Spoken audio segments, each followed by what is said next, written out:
Bismillahirrahmanirrahim. Assalamualaikum warahmatullahi wabarakatuh. Apa ke namanya?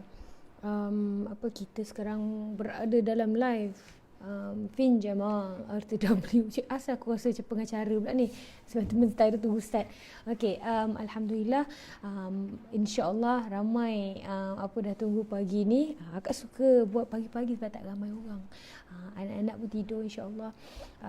Apa jadi kita ada macam masa yang syok lah untuk kita, tak ramai kat sini, soalan pun ada banyak tapi macam syok lah kita rasa interaction macam ni. So we are waiting for Ustaz Syahri untuk apa request the live. Untuk siapa yang tak tahu apa tajuk kita hari ni, tajuk dia adik beradik. Oh my, jeng. Okay, so InsyaAllah tajuk ni sangat-sangat rapat kepada ramai kita sebab akak sangat yakin bukan kita je dalam dunia ni ada isu dengan adik-beradik. Okay, not to say kalau kita ada isu tu adik-beradik itu jahat gila ke apa benda, tak. You know, macam jahat tu ada banyak jenis. Boleh tanya cakap. Okay, kita tunggu Ustaz Syahri sekejap untuk request. Apa insyaAllah semoga apa-apa perkongsian hari ni mendapat manfaat. Banyak gila apa soalan yang akak kumpul, tapi sebenarnya macam walaupun soalan tu diajukan oleh macam katalah 10 orang, the gist is the same. Okay, aku tipu, bukan 10 lah, lebih 20 orang sebenarnya. The gist is actually sama. Maksudnya macam kita ada adik-beradik, macam mana nak tegur kita dalam perjalanan nak berubah. Dulu kita nakal, so bila sekarang kita nak adik-beradik kita berubah kan, dia kata Ellen kau dulu pun sama juga, you know. So aku tak sabar nak tajuk ni. Sementara sekejap, tunggu Ustaz jap. Ustaz tak masuk lagi. Apa tadi pukul pukul 7 suku akak tengok Ustaz tak baca lagi akak punya apa morning punya salam. Lepas tu akak macam, ya Allah, Ustaz pimpin aku macam, ya Allah, manalah Ustaz ni lupa ke? Lepas tu bila akak tengah start dengan korang, lepas tu akak nampak Ustaz reply, dia baru lepas settle membaca. Subhanallah. Itulah beza kita dengan orang-orang yang berilmu ni. Kita buta je banyak. So insya-Allah sebentar Ustaz tak masuk, boleh kita memekak-mekak lagi ya. Kita tunggu Ustaz masuk ni jap. Test start dot lagi ni. Belum. Okey. Bismillah. Okey, Ustaz here. Bismillahirrahmanirrahim. Bismillahirrahmanirrahim. Tolonglah. Bismillah. Korang semua baca bismillah. Okey, alhamdulillah. Assalamualaikum Ustaz. Salam Fin. Apa khabar semua? Alhamdulillah. Boleh dengar Selesai ke suara Ustaz saya, Puan Fin? Boleh. Saya dah setting dah kali ni. Lebih kurang? Wah, Ustaz. Alhamdulillah. Apa Ustaz sihat semua? Boleh dengar ke? Boleh clear ke? Clear. Yang lain kat bawah Saya semua alhamdulillah. dengar ni. Jelas ke suara? Jelas, tapi macam lagging tak? Ustaz dengar tak soalan saya? Lagging ni. Ustaz lagging. Lagging. Internet Ustaz tak kuat. Testing 1 2 3 1 2 3. Boleh dengar tak suara saya? Dengar sekarang. Ustaz dengar saya cakap? Boleh. Saya boleh dengar. Fin boleh dengar? Okey, dengar. Alhamdulillah. Ustaz, Harap Puan okey lah Mazlina. Puan Mazlina binti ada ni. Barakallahu fiik. Terima kasih. Alhamdulillah. So Ustaz, kita teruskan je terus. Alhamdulillah, ya Allah. Tajuk ni sangat mendapat sambutan. Ustaz tengoklah ni dah 500 orang dah tak sabar ni sebab kami ni Ustaz, kami golongan-golongan marhan ni biasalah sabarnya pendek. Jadi bila dengan adik-beradik ni pun sabar ni tak banyak. Jadi kebanyakan kami ni macam biasanya ada isu dengan adik-beradik and everything. So the tajuk adik-beradik ni memang betul captivating dan insya-Allah kita harap sangat Ustaz boleh tolong selesaikan masalah ni. So saya terus ajukan soalan pertama sebab saya tahu sambil tu Ustaz boleh mulakan dengan cantik lah, insya-Allah. Sebab saya bila cakap bab adik-beradik, saya suka sangat nak relate dengan surah Yusuf dengan kisah Nabi Yusuf alaihissalam. Boleh tak Ustaz bagi kami nampak macam mana Nabi Yusuf alaihissalam boleh maafkan adik-beradik dia yang kita tahu memang berniat dan dah buat pun cubaan untuk membunuh Nabi Yusuf alaihissalam. So macam mana tahu Ustaz ada ayat yang Nabi Yusuf memang lafaz ke ataupun daripada buku-buku tafsir ke, sebab kami ni Ustaz, kalau walaupun adik-beradik kami ni tidaklah nak bunuh kami, tapi kadang-kadang ada perasaan tu macam rasa tak boleh temu homa Ustaz. Macam mana nak maafkan adik-beradik macam ni Ustaz? Bismillah. Bismillahirrahmanirrahim. Alhamdulillahirabbil alamin wassalatu wassalamu ala asyrafil mursalin wa ala alihi wa sahbihi wa barik wa sallim. Saya ambil pendekatan sembang lah, Fin. Boleh Ustaz, suka-suka. Maknanya saya akan bercakap dalam 4-5 minit, and then kalau ada interruption daripada Fin, silakan, insya-Allah. Baik. Jadi saya tak nak cakap 3, 4, 5 poin terus. Lebih baik saya dengar dan barangkali ada sesuatu boleh saya sembangkan berdasarkan soalan. Boleh kita buat macam tu Boleh, suka-suka. Okey. Fin tanya tadi macam mana nak ada kekuatan memaafkan? Ada tak Nabi Yusuf melafazkan apa-apa? Kalau kita perhatikan surah Yusuf, kisah Nabi Yusuf alaihi salam, dia memaafkan saudara-saudara dia, abang-abangnya yang 30 tahun lepas humban dia dalam telaga. Dia dapat kekuatan untuk memaafkan. Sebenarnya dia dah lama memaafkan pun. Dia bukan berdendam. Tetapi dia melafazkan dia memaafkan selepas peristiwa dia membantu saudara-saudaranya dalam musim kemarau yang sangat teruk 7 tahun. Poin saya, pengajarannya adalah antara cara untuk kita ada kekuatan memaafkan orang adalah dengan kita membantu seseorang. Kita infak sesuatu kepada seseorang. Dalil dia adalah surah yang ke-3 ayat 133 134, kalau Fin cuba semak sekarang. Okey, sebab soalannya tadi, apa kekuatan Ustaz nak memaafkan? Betul. Kekuatan tu kita tak dapat kecuali Allah bagi. Kita bukan boleh reka-reka. Sebab benda nak memaafkan orang ni benda bukan mudah. Tak semua orang ada kekuatan begitu walaupun melafazkan maaf zahir batin. Zahir je, batin belum tentu. Betul. Jadi kalau Fin ada Quran, muka surat muka surat Quran ni 67. Okey, ada 2 ayat kat situ, Fin. Ayat 133 Allah Taala berbicara pasal bergegaslah kepada keampunan. Ayat 134 Allah Taala cerita pasal menahan marah dan memaafkan. Jumpa tak? Kalau kita tengok translation tu memang bagi tahu menahan marah. Saya rasa kita perlukan kekuatan ni berdepan dengan adik-beradik yang mungkin ada macam-macam perangai. Adik-beradik yang macam abang-abang Yusuf barangkali. Jadi ustaz macam manalah nak jadi orang yang boleh tahan marah. Dia tu asyik-asyik nak bergaduh je kalau duduk nak kerja, nak buka puasa. Dan macam mana nak memaafkan? Nak memaafkan ni bukan benda tu kekuatan kita boleh buat. Ingat betul-betul benda ni.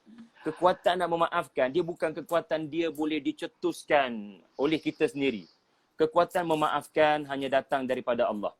Jadi antara cara nak minta Allah Ta'ala bagi rahmat, bagi kekuatan untuk memaafkan. Memaafkan ni apa maksudnya, Vin? Macam kita forgive. But we cannot forget, Ustaz. Itu isunya. Itu masalahnya. Kalau katalah hari ni kita dah maafkan, lepas tu minggu depan kita teringat, lepas tu termarah balik. Macam tu, Ustaz. Adakah kita tak ikhlas maafkan? Afin dalam ayat 134, dia mana boleh forgive dia? Dia kena forgive dan forget. Sebab Nabi Yusuf, apabila dia memaafkan saudara-saudaranya, dia kata macam ni, Allah lah yang telah mengeluarkan saya daripada penjara. Ya, dia kata kepada saudara-saudaranya, antara nikmat Allah kepada saya, wahai abang-abang, ya, dia mengeluarkan saya daripada penjara. Yusuf tak sebut sepatah pun, alhamdulillah, abang-abang semua, Allah keluarkan saya daripada telaga. Sebab kalau dia kata Allah keluarkan saya daripada telaga, dia telah forgive, dia tidak forget. Dia menyebabkan abang-abang dia terasa, alah Yusuf, kau ni dalam hati abang-abang dia barangkali, kau dah memaafkan kami, yang kau ungkit pasal apa? Benda dah berlalu tu 40 tahun lepas. Udahlah tu, kami makin terasa sangat bila kau ungkit balik. Itu bukan akhlak Nabi Yusuf. Jadi kekuatan memaafkan, ramai orang boleh forgive tapi tak ramai orang boleh forget. Jadi macam mana nak delete memori itu? Ya. Dalam surah At-Taghabun, kalau Fin baca surah yang sangat duduk dekat dengan surah rumah tangga, ya, bukan mudah ya apabila kita ada konflik dengan pasangan kita katakan, tetapi Allah perintahkan wasfah. Wasfah ni maksudnya buka diari baru. Bukan mudah bila pasangan kita melakukan kesilapan. Lepas tu kita bukan setakat nak berdamai semula, tetapi abang janganlah duk ungkit balik. Ayang janganlah duk ungkit balik. Itu bukan kekuatan yang mudah. Sebab itulah dalam surah At-Talaq, dalam isu-isu talak, kita nak berdamai balik, kita nak rujuk balik. Orang panggil fa'imsakum bima'ruf, kita nak rujuk balik. Allah selalu sebut wa may yattaqillah, wa may yattaqillah. Sebab kekuatan tu tak datang kecuali daripada Allah. La haula wala quwata illa billah. Jadi ayat 134 ni Fin, kalau kita kembali kepada ayat 134 ni, Allah Taala sebut menahan marah dan memaafkan datang selepas cerita tentang sifat apa? Sifat infak, betul tak? Ayat 134 tu jumpa tak? Betul. Orang yang memberikan infak ketika rahsia dan ketika dalam kesempitan. Kita COVID-19 ni dalam kesempitan, betul kan? Betul. Tetapi dalam kesempitan ini pun kita infak. Dan infak kita pun kita tak habaq pada orang. Kita tak beritahu sebab sarak. Kita tak beritahu orang. Dan kita dalam kesempitan, kita pergi tolong frontliners. Kita tolong bagi. Ini antara cara yang boleh melembutkan hati kita untuk memaafkan. Satu lagi Fin, memaafkan kerana apa? Betulkan niat. Kalau memaafkan untuk kalau kita memaafkan dia tetapi kita ada kepentingan. Kita ada untuk kepentingan di masa kepada depan, dia. Zat. Untuk ungkit Ya? di masa depan. Untuk ungkit di masa depan kadang-kadang. Dia takkan benar-benar Selesai. sebab tu betulkan niat kita memaafkan. Kita memaafkan kerana Allah. Kita nak ganjaran, kita nak pahala daripada Allah. Sebab memaafkan ayat 133 yang Fin sebutkan tadi, ayat tu janjinya syurga. Orang yang boleh memaafkan. Syurga. Jadi kita memaafkan bukan sebab kita ada kepentingan apa-apa. Yusuf alaihi salam memaafkan saudara-saudaranya bukan sebab ada kepentingan apa pun. Cuma dia nak syurga lah. Sebab ini ciri ahli syurga.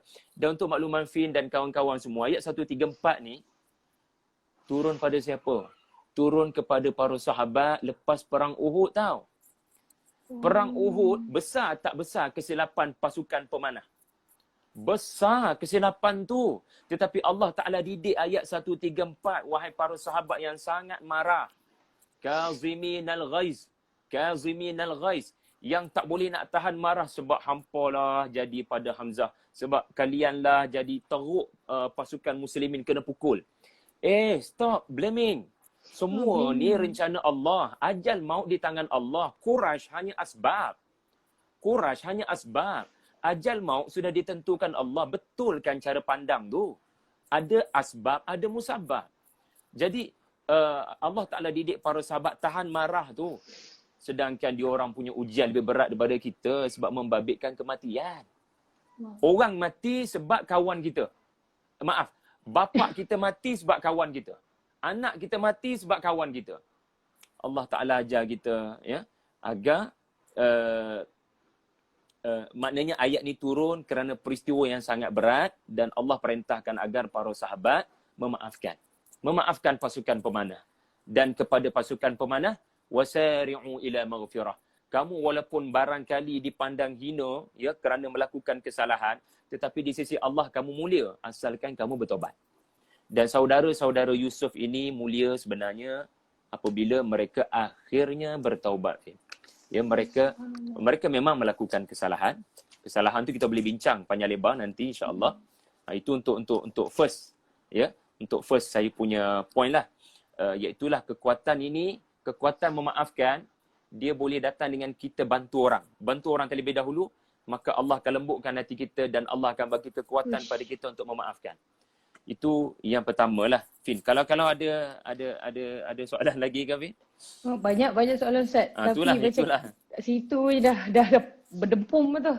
Maksudnya kalau Tak apa. macam apa dengan sesama, macam kiranya yang lagi teruk pun boleh memaafkan.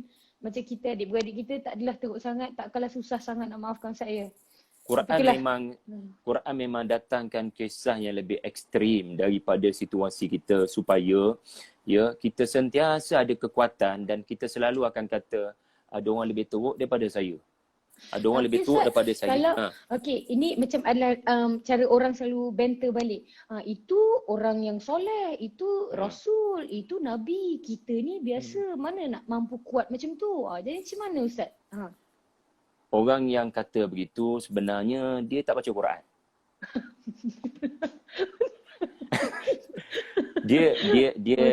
Dia dengar-dengar di internet, dia dengar orang sembang. Memanglah Nabi Yusuf tu kuat nak memaafkan. Dia tu nabi.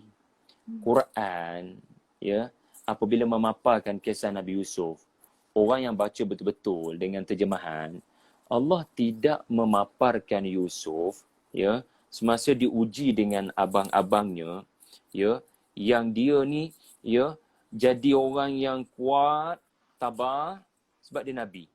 Sebenarnya dia diuji oleh abang-abangnya, adik-beradiknya semasa dia belum menjadi nabi. So bila kita baca cerita tu, macam mana Yusuf ni masa dihumban dalam telaga tu dia tak cakap sepatah pun. Dia tak kata jaga hampa semua aku balas satu hari nanti. Hampa tahu tak aku mimpi hampa semua akan sujud pada aku. Dia tak sebut sepatah pun. Kalau kita baca surah Yusuf ayat 15 tu, abang-abangnya masukkan dia dalam telaga. Tanpa sepatah pun Yusuf berkata apa-apa. Dia cuba defend diri dia. Tetapi di akhirnya, dia ada kekuatan untuk redha, kekuatan untuk bersangka baik, dan kekuatan untuk membalas makian dengan makian. Ini bukan mudah. Benda ni berlaku pada Nabi pun di Mekah ketika surah ni turun. Orang maki Nabi gila-gila. Tetapi Nabi ada satu akhlak. Nabi ada satu akhlak di mana dia memaafkan. Sebab Allah Ta'ala sebut, kalau Fin boleh buka Quran, kawan-kawan boleh buka Quran, kita buka surah 7.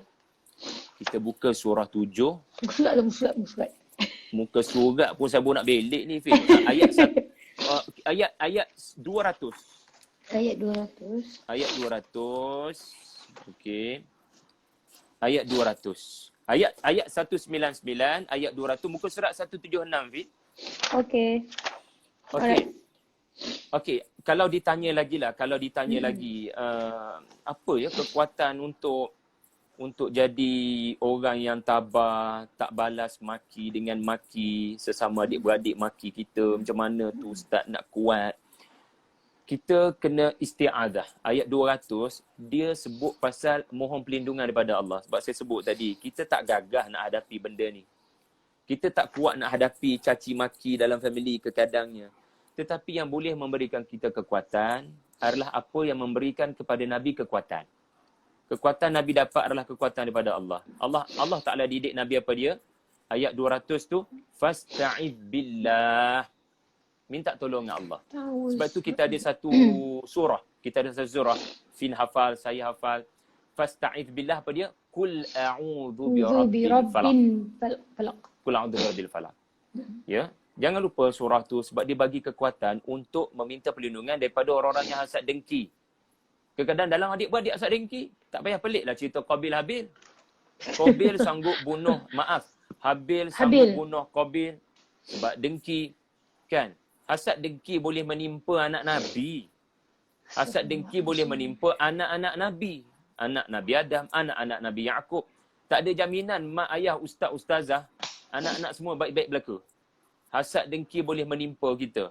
Maka mohon pada Allah, Qul a'udzu birabbil falaq, sampailah min syarri hasidin idza hasad.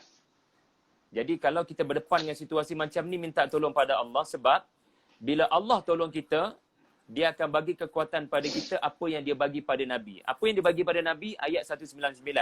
Kita undur satu ke belakang, Fin. Ayat 199, jumpa tak? Jumpa. Khudil afwa. Jumpa kan? Jumpa. Khudil afwa. Nabi diperintahkan Allah untuk mengambil pendekatan memaafkan. Macam saya sebut tadi lah, memaafkan it is not a matter of just forgive and you say that you forgive.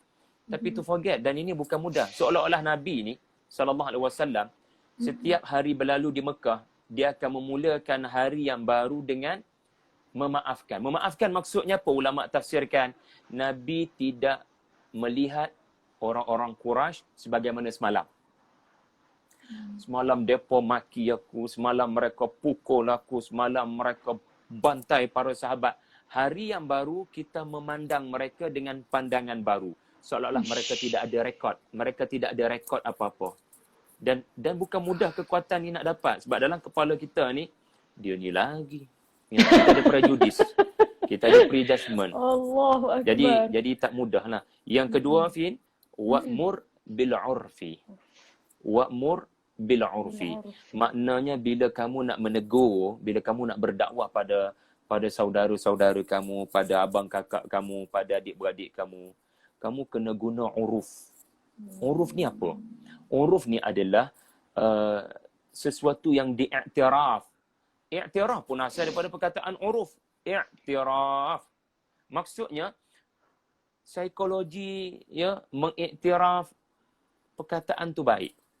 Ya, manusia yang mendengar akan meyakini perkataan macam tu baik. Maknanya apa ya? Treat others as you want yourself to be Treated. gitu.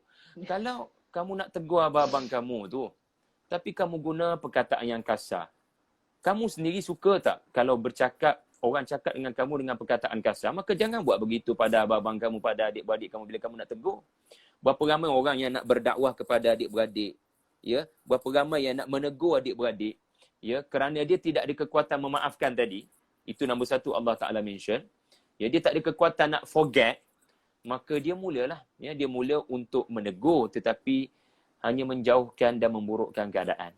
Dan akhir sekali, wa'arid 'anil jahilin. Hendaklah kamu wahai Nabi berpaling daripada orang-orang yang jahil. Orang jahil. Jahil ni apa, Fin? Kebanyakan kita faham jahil ni orang yang tak tahu. Orang yang tak tahu tentang ilmu.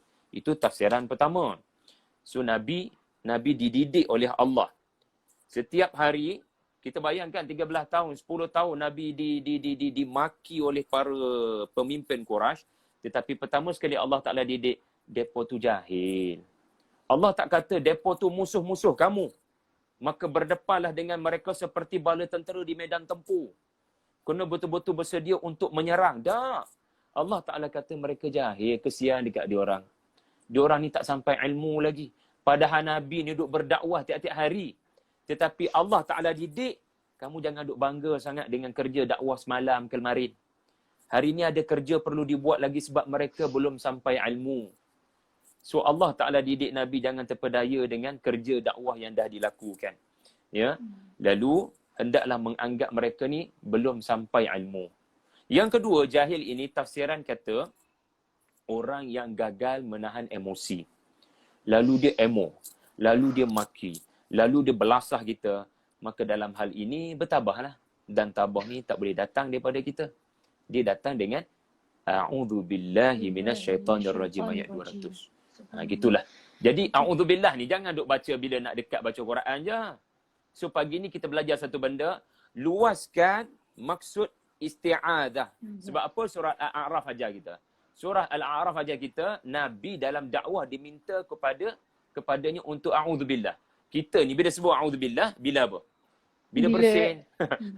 Bila apa? Kita a'udzubillah bila takut hantu, Ustaz. Dia takut hantu. Bila takut hantu, bila tengok cerita hantu. Kan satu syawal lagi ada banyak cerita hantu kan. Allah. Masa itulah a'udzubillah. Sedangkan Quran dia mendefinisikan isti'adzah mesti dilakukan bila kamu merasakan kamu susah nak memaafkan. Bila kamu susah nak bercakap dengan baik. Bila kamu susah nak a'rid. Ini yang saya sebut forget ni. Untuk berpaling. Bukan berpaling daripada adik-beradik. Bukan berpaling daripada musuh. Bukan berpaling daripada Quraisy. tetapi berpaling daripada karenah jahil tu. Ya, hate. Orang kata apa? Hate the sin. Not the sinner tu. Gitulah. Gitu, subhanallah. Pagi Ustaz speaking London. Ustaz.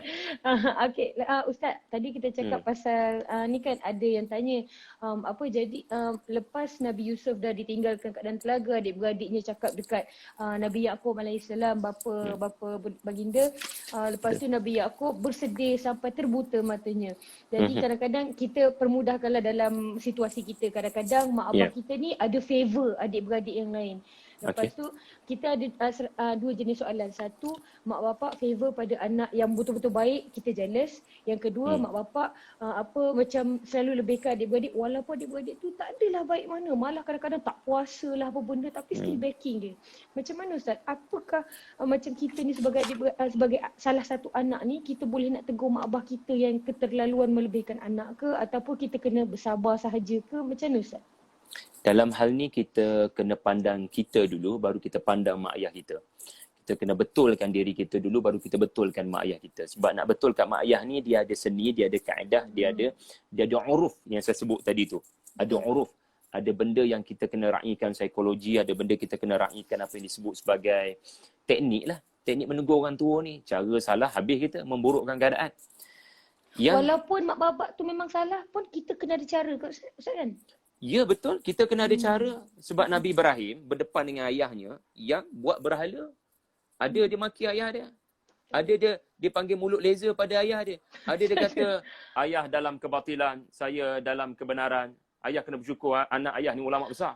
Dia tak kata macam tu. Dia tak kata macam tu. Kalaulah kita ada masa, kita pergi pada surah Maryam tu, ya Allah. Ibrahim, ya, memang betul-betul alaihi salam menggunakan apa yang saya sebut tadi, uruf.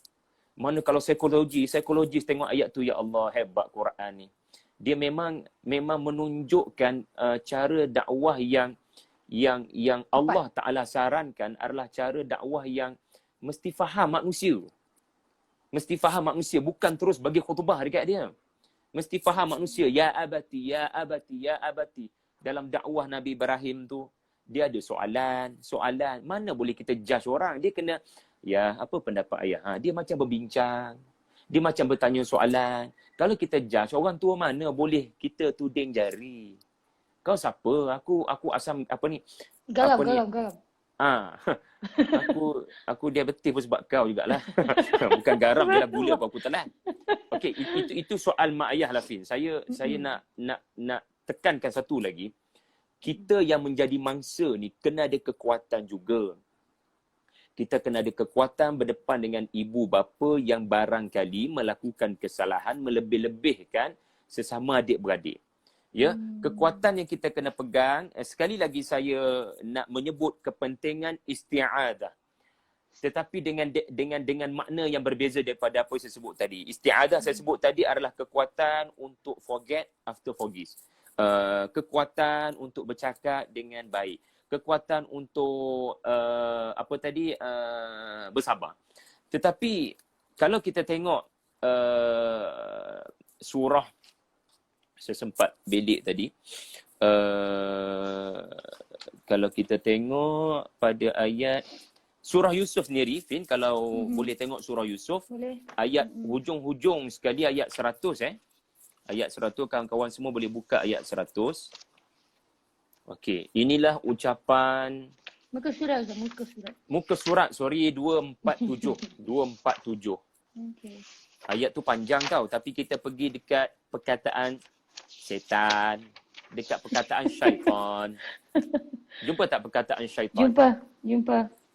Ini ucapan siapa? Ini ucapan Yusuf alaihi salam. Ucapan Yusuf ucap pada siapa? Ucap di hadapan saudara-saudaranya. Ucap lepas peristiwa apa? Lepas peristiwa 11 abang-abangnya sujud kepada dia. Mimpinya menjadi realiti. Jadi nyata. Bila dia ucap syaitan, bila Nabi Yusuf mengungkapkan sesuatu membabitkan syaitan ini selepas 30 tahun peristiwa perit menimpa baginda. Tetapi perhatikan, Yusuf alaihi salam kata, sebenarnya apa yang berlaku 30 tahun lepas bukan abang-abang yang buat. Syaitan yang bersalah. Tengok dulu. Abang-abang Ya. Ah. Jadi abang-abang jadi macam tu, ya. Dan saya pun jadi berpisah dengan abang-abang sebab setan. Min ba'di an nazzagha asy-syaitanu baini wa baina ikhwati. Tengok ya macam mana perkataan santun Nabi Yusuf. Dia tak ungkit langsung. Kalau diungkit lah kan. Abang-abang ya. Abang-abang lah yang menyebabkan saya dapat kuasa sekarang. sebab siapa suruh abang-abang umrah saya dalam telaga? Bila abang umrah dalam telaga, ada orang datang ambil saya, orang tu bawa saya pergi Mesir. Dan bila saya pergi ke Mesir, tak tahu apa jadi, saya dijual sebagai hamba. Lepas tu entah macam mana menteri pergi beli saya kerja sebagai pekerja menteri. Dan 20 tahun saya hidup, tiba-tiba ada orang goda saya masuk penjara. Saya masuk penjara, tiba-tiba saya berjumpa dengan orang yang bekerja dengan raja yang dituduh nak racun raja. Dan something happen di mana raja bla bla bla. Akhirnya saya duduk sebagai penasihat raja, sebagai menteri kepada raja. Dan saya berkuasa 15 tahun. Tahniahlah abang, terima kasihlah umban saya. Dia tak kata macam tu. Dia tak kata macam tu. Sebab kalau kata macam tu pun sudah mengguris hati perasaan abang-abangnya. Dia hanya berkata begini saja. Abang-abang, benda yang lepas tu lepas. Apa yang berlaku di lepasnya, apa yang berlaku 30 tahun lepas, syaitan memecah belahkan antara kita. Syaitan pecah belahkan antara kita. Nazzagha, syaitan punya operasi, kawan-kawan semua, Puan Fin, antara sebab kita kena isti'adzah, sebab syaitan akan melakukan nazzagha. Nazzagha baini wa baina ikhwati. Dia akan timbulkan ilham, dia akan timbulkan was-was, dia akan timbulkan satu pemikiran di mana aku kena berpisah, aku kena tinggalkan. Pendek kata dia akan menimbulkan satu keinginan untuk kita berpecah dan tidak membaiki dan memulihkan keadaan. Syaitan sangat suka perpecahan. Syaitan sangat suka kita tidak memikirkan macam mana nak baiki keadaan ni. Ya. Kita kena ada usaha terlebih dahulu membaiki keadaan. That's why kena tegur ayah mak dengan cara yang baik ataupun menggunakan salah seorang daripada adik-beradik untuk membaiki keadaan. Barangkali Abang Long ada. Abang Long boleh membantu untuk membaiki keadaan. Ayah, sebab barangkali kita cakap, ayah tak dengar. Abang Long cakap, dengar. Ataupun barangkali adik-beradik cakap, mak ayah tak dengar. Tapi ustaz tu cakap pada mak dan ayah, baru mak ayah tu dengar. Jadi jangan terus tinggalkan mak ayah. Jangan terus tinggalkan masalah. Berdepan dengan masalah. Tapi syaitan punya pemikiran adalah, abang-abang saya adalah musuh saya. Saya akan buat apa saja untuk berdepan dengan diorang. Sebab itulah Nabi Yaqub pesan pada anaknya Yusuf, jangan cerita mimpi ni pada abang-abang kamu. Tetapi ayah tak suruh kau bermusuh dengan abang-abang kamu. Musuh sebenar kau adalah syaitan, ayat 4 surah Yusuf. Musuh sebenar engkau adalah syaitan, ayat 4 surah Yusuf. So that's why ayat 100 tadi, Yusuf ucap balik apa ayah dia sebut 40 tahun lepas. Ayah didik saya bermusuh dengan setan, bukan bermusuh dengan adik-beradik. Nah, sekarang memang betul-betul saya ingat balik apa ayah cakap. Setanlah punca kami berpecah belah. Ya, saya ada prasangka yang bukan-bukan pada abang-abang saya. Sebab masa tu saya belum lagi menjadi Nabi. Tapi saya tak keluar kat mulut je masa tu. Ya, sebab dalam Quran tak ada cerita Nabi Yusuf melafazkan apa-apa. Ya, tetapi abang-abangnya melafazkan macam-macam ya kepada Yaqub dan kepada Yusuf alaihi wassalam. Itu je lah. Fin, kalau respon kepada tadi tu. Ngam, apa soalan seterusnya Ustaz? Okey, kalau lah macam kita tak mampu nak jadi macam Nabi Yusuf, apa yang bersabar dengan abang-abang dia semua tu, macam kita memilih untuk menjauhkan diri Ustaz. Sebab ini pun adalah pilihan ramai di luar sana, maksudnya okey, saya faham. Okey, sila Ustaz. Saya memahami, saya cuba memahami sebab ialah kita yang tak berlaku masalah ni bolehlah cakap sedap. Sebab yang sedang mengalami akak-akak, abang-abang yang barangkali follower Fin di sana berdepan dengan situasi yang dah tak boleh nak diselamatkan lah Ustaz. Tu dia istilah dia. Okey. Dalam hal ini saya, sebelum kita kata ataupun kita buat kesimpulan begitu, saya nak tegaskan pertama sekali, adakah kita sudah ada inisiatif membaiki keadaan? Ya. Dan dalam hal mengambil inisiatif membaiki keadaan, ya, tolong jangan bermain sangat dengan soal natijah. Diorang tak berubah lah ustaz. Saya dah buat macam-macam, diorang tak berubah. Pertama sekali, kamu kena buat sesuatu kerana Allah, bukan sebab nak ubah. Ubah orang ni bukan kerja kamu. Ubah hati manusia ni bukan kerja kamu. Pertama sekali, kamu buat sesuatu tak? Dan apa yang kamu buat tu ada pelbagai kaedah tak? Ada pelbagai strategi tak? Macam saya sebut tadi lah. Kadang-kadang kena guna abang long. Ya, sebab dalam surah Yusuf ni, abang long main peranan. Menyelamatkan keadaan. Tahu tak Fin? Asalnya dia pun nak bunuh Nabi Yusuf. Tapi kerana Yusuf alaihi salam, ya, tak tahulah, Quran tak sebut, tapi ulama-ulama kita kongsikan dia punya tadabbur dia. Dia tone down sampai tinggal je. Hubungan yang ada, Yusuf ni walaupun diperangi oleh abang-abangnya, Yusuf cuba sedaya upaya untuk baik dengan salah seorang. Allahu Akbar. Dan dia berjaya tackle Abang Long. Jadi dia ada hubungan yang baik dengan Abang Long. Abang Long ni lah dalam mesyuarat konspirasi tu, Abang Long kata, aku tak nak ada idea bunuh pada Yusuf. Hampa semua nak pisahkan dia daripada ayah. Itu objektif. Jadi kenapa nak bunuh kalau nak pisahkan sahaja daripada mak ayah? Kenapa nak kena bunuh? Bunuh bukan cara. Jadi aku cadang. Dia panggil mudarat yang lebih ringan, Fin. Mudarat yang lebih ringan. Bila berdepan dengan mudarat yang tak boleh nak elak ni, maka kamu cadangkan mudarat yang lebih ringan. Ya, iaitulah kita letak dia dalam telaga. Dan aku tak nak ada orang dalam adik-beradik aku ni yang cadang nak letak dalam telaga yang orang tak akan jumpa. Aku tak nak. Itu mati juga. Mati perlahan. Bunuh mati cepat. Letak dalam telaga, orang tak jumpa, mati perlahan. Apa beza sangat? Aku tak nak adik-adik aku buat kerja-kerja jahat sedangkan ayah kita Rasul mengajar syariat Nabi Ibrahim, mengharamkan bunuh. Jadi macam inilah kalau hampa ni benci sangat, in kuntum fa'ilin, kalau hampa benci sangat kat dia, kita letak dalam telaga, orang boleh jumpa. Letak dalam telaga, orang boleh jumpa, and then the rest is history lah. Ya, serah kat dia. Dia nak hidup macam mana? Pandai-pandailah dia hidup. Macam mana? Kalau dah benci sangat, in kuntum fa'ilin, kalau hampa nak buat sangat. Itu abang dia cuba selamatkan keadaan. Walaupun di akhirnya abang-abangnya, ya, di sisi Allah dalam surah Yusuf, ya, Allah Ta'ala, ya, meletakkannya dalam folder yang sama, berkompromi. Dia tidak menyelamatkan sehabis baik. Tapi tak apalah. Sekurang-kurangnya abangnya ada usaha.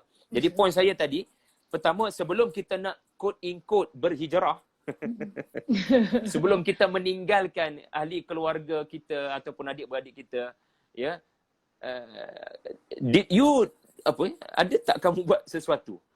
Satu soalan. Yang kedua, kamu buat dengan pelbagai cara atau guna satu cara?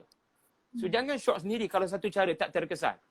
Kena fikir cara lain macam manalah nak ubah abang-abang aku ni. Mungkin kena ajak tengok cerita kot kat Pawagam, satu cerita yang menyentuh hati dan perasaan. Barangkali kita tak tahu lah apa cerita adik-beradik yang divide and then reunite balik kan. Tak tahu lah apa cerita yang terbaik. Barangkali pendek kata kena ada kreativiti lah. Ini yang disebut uruf tadi ni. Maknanya kita study abang-abang kita, kakak kita ni jenis-jenis apa dan cuba tegur dengan cara dia orang suka. I'tiraf. Tetapi kalau kita sudah gagal dan dia hanya menambah tekanan, maka kita ke Mesir lah. Macam Nabi Yusuf. Ke Mesir, quote in quote ke Mesir. Sebab Yusuf tak nak balik dah ke rumah. Kita bayangkan kafilah Mesir tu, Fin tahu kan? Kafilah Mesir jumpa Yusuf dalam telaga. Lalu, ini kan peluang terbaik untuk Yusuf berkata, hantarlah saya balik ke rumah ayah saya, Yaqub. Alamatnya tak jauh mana ni, saya share location ni. Hantar baliklah. Tak jauh mana pun. Kafilah tu pun. Betul? Bukan tak tahu. Takkan tak tanya tahu mana rumah kau, dek, kan?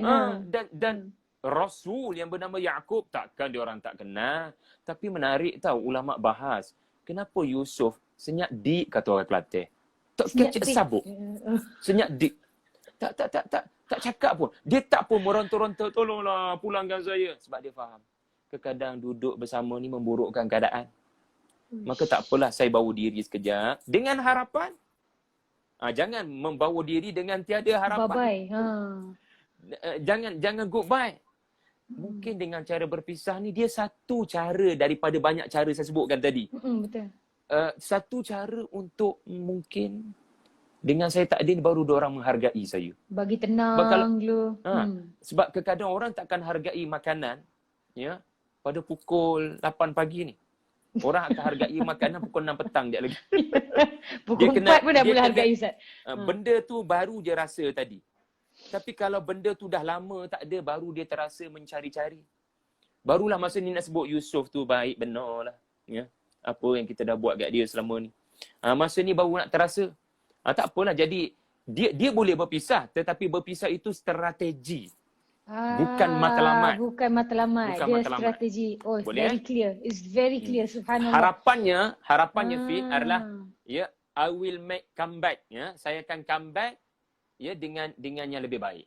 Dengan cara yang lebih baik mudah-mudahan. Okey? Subhanallah, very clear Ustaz. Lebih Yang kurang je lain, dah. sebelum kita tinggal lagi dalam 20 minit, baik korang tulis soalan kalau ada apa-apa tambahan daripada Ustaz punya tadi Fin okey. boleh tengok lah soalan tu sebab saya memang tak sempat tengok dah ni. Tak apa Ustaz, best ni. Ya. Ni Ustaz, soalan seterusnya, takat mana tuntutan kita adik-beradik nak menegur sesama adik-beradik? Kalau adik-beradik kita buat tak betul, tak puasa, tak semayang, adakah Takat ada mana? tuntutan? Maksudnya ada tuntutan tak? Macam untuk kita tegur adik-beradik kita ke macam itu tanggungjawab mak abah kita? Biarlah dia. Macam Ustaz faham tak? Setakat mana? Macam ni. Sampai batas mana saya kena tegur? Macam ni, macam kadang-kadang terutamanya pada adik-adik kepada atas-atas, macam katalah abang dia tak semayang, kakak dia tak semayang. Kan kalau macam adakah dia macam jadi satu kewajipan untuk kita pastikan dia berubah, pastikan dia solat, pastikan sebab Ustaz faham tak? Macam itu dilema kami Ustaz. Jadi macam mana Ustaz? Perubahan mengambil masa. Jangan drastik. Jangan mengharapkan perubahan berlaku sekelip mata. Orang yang ada fikiran begitu, dia tak baca Quran sebenarnya. Quran mengajar Yusuf alaihi salam, dia tidak terus bila saudara-saudaranya sampai ke Mesir, ya, nak ambil makanan daripada kerajaan Mesir, yang diorang tak sedar yang bahagi makanan gandum tu adalah adik yang mereka humban dalam telaga 30 tahun lepas. Menteri dan penguasa Mesir. Kali pertama dia orang bertemu dengan Yusuf, Yusuf tidak langsung ya berkata mention dia Yusuf. Ini menunjukkan dia ada strategi dan dia tidak terlalu cepat mengharapkan perubahan. Walaupun dia sudah diberitahu dalam mimpi yang abang-abangnya ini akan jadi kaukaban, akan jadi bintang cerah terang benderang orang-orang soleh. Ya, dia tidak terlalu cepat untuk pergi kepada natijah. Dia memikirkan macam mana cara walaupun mengambil masa bertahun-tahun. Sedangkan kalau kita fikir logik, inilah waktu terbaik. Yusuf alaihi salam memperkenalkan dirinya ya dan menyeru saudara-saudaranya agar saling bermaafan macam hari raya. Itu bukan masa yang terbaik. Ya. Jadi menegur adalah seni. Dakwah adalah seni. Pertama, jangan terlalu cepat mengharapkan perubahan. Yang kedua, betulkan niatmu mengubah dan berdakwah. Kamu berdakwah, kamu mengubah dengan prinsip in ajriya illa 'ala Allah. Aku buat sebab aku nak dapat pahala, bukan aku bercita-cita nak tengok perubahan. Kalau mereka berubah, alhamdulillah. Ya, kalau mereka berubah, alhamdulillah. Tetapi betulkan sebab saya risau kita akan mula naik suara.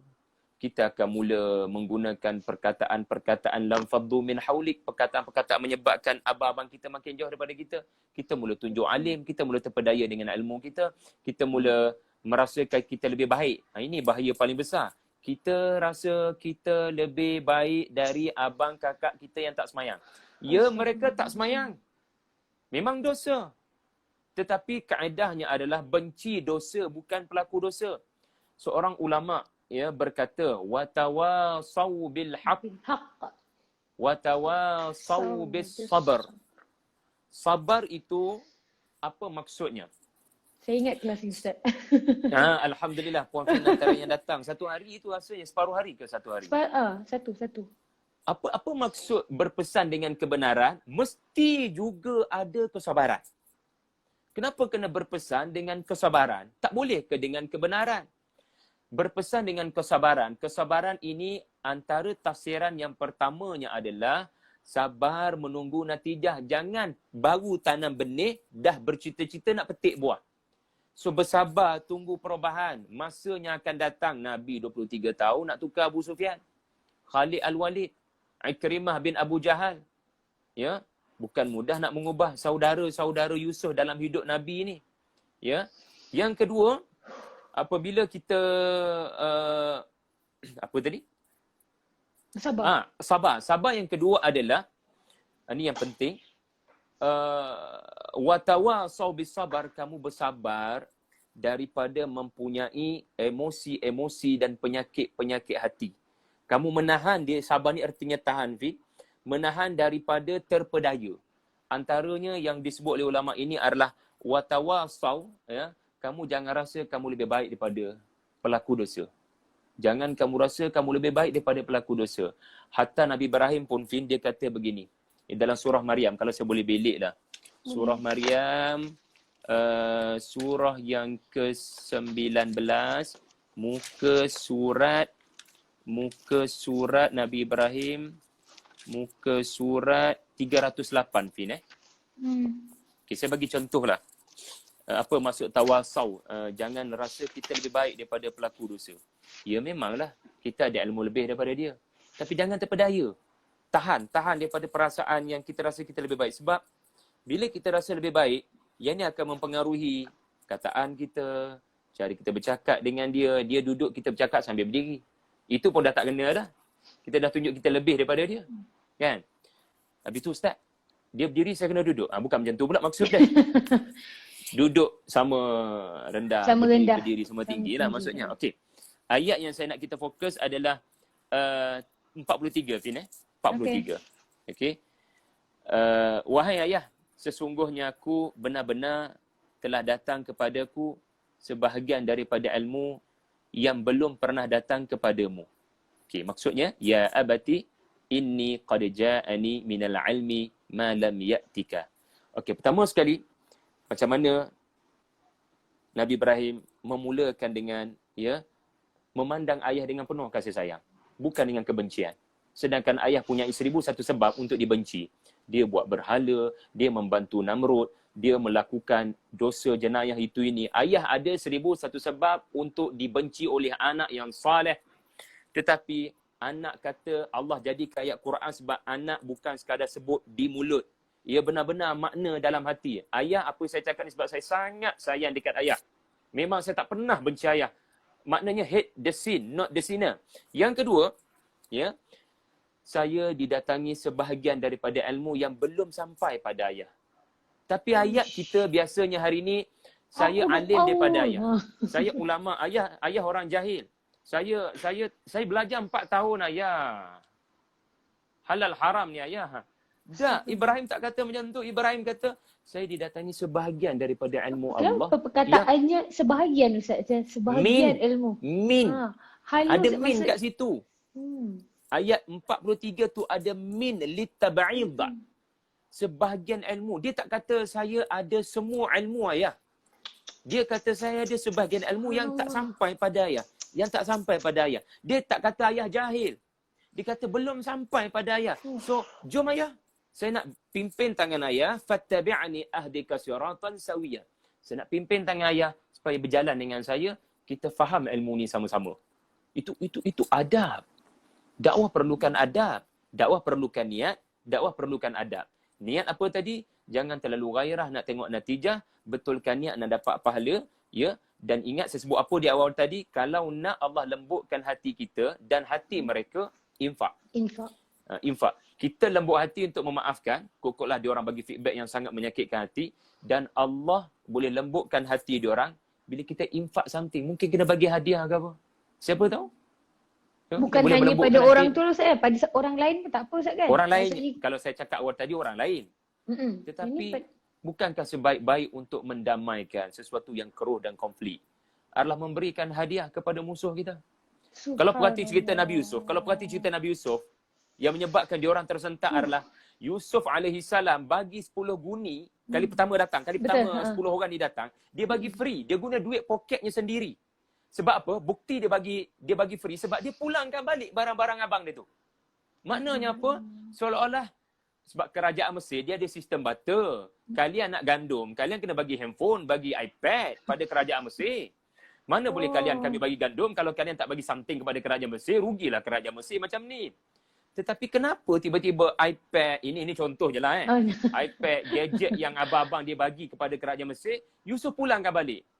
Dengan guni-guni yang penuh dengan gandum tadi, maknanya free of charge. Free, aku sedekah kat kalian. Untuk menjinakkan hati satu hari nanti benda ni akan berguna. Iaitulah bila dia datang kali ketiga. Oh, sampai abang-abangnya terkesan sangat. Sampai tak boleh nak terima rupanya Yusuf yang diorang humban tu adalah orang yang terpacak depan mata diorang sebagai penguasa. Ustaz, saya sebagai orang ketua kelab manusia-manusia degil, saya nak Allahu akui Akbar. sebenarnya Kelab tu berdaftar tak dengan ROS? dah insya-Allah dah ada SSM. Tak, apa saya nak cakap adalah memang sebenarnya kita tahu kadang-kadang kita ni degil, gangsters and everything, tapi bila orang buat baik kat kita sampai kita rasa aku tak layak dapat kebaikan ni. Memang hati kita ni Ustaz akan goyang Ustaz. Memang betul lah kaedah infak kepada musuh tu. Saya rasa ya Allah subhanallah. Itu memang sangat tepat Ustaz. Sebab tu dalam surah Al-Insan, kalau Fin baca, kita sunnah ni baca ni hari Jumaat ni, suratul Insan. Okay. Suratul Insan, kita akan baca satu ayat. Suratul Insan, kejap ya, saya belik. Al-Insan, surah ke berapa ya? Sekejap ya. Jangan dengan saya tak tahu. Sekejap. Ada kompas mudah ni tapi tak ada kompas ni. Ni. Suratul Insan. Suratul Insan. Allahumma salli ala Muhammad. Suratul Insan. Okey. 50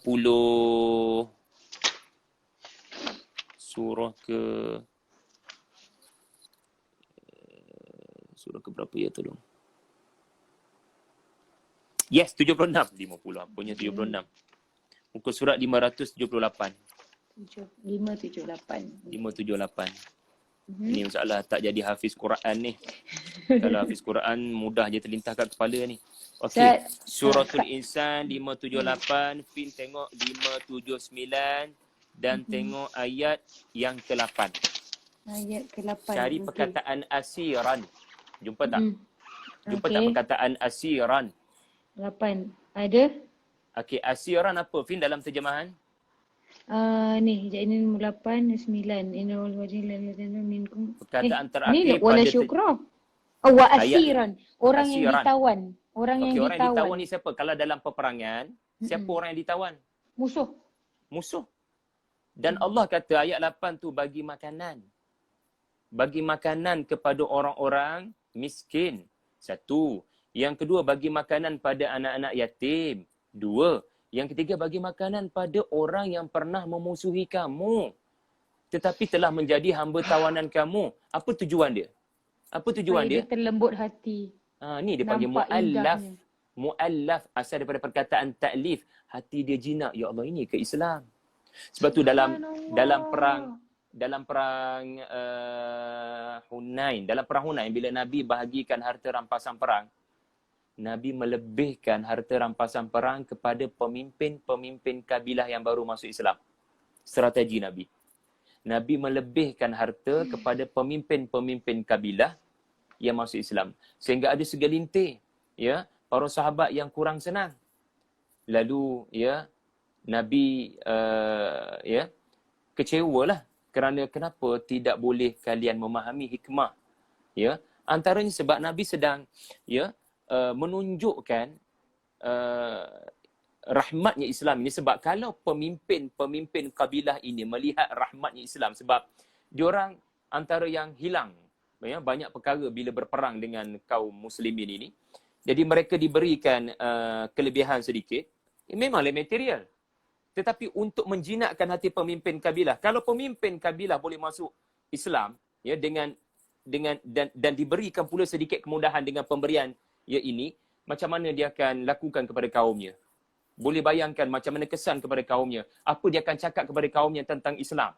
Betapa Nabi memudahkan urusan hidup dia, bla bla bla itulah. Jadi asiran adalah orang-orang yang pernah memusuhi kita, sekalipun mereka pernah memusuhi kita, kita buat baik pada dia orang.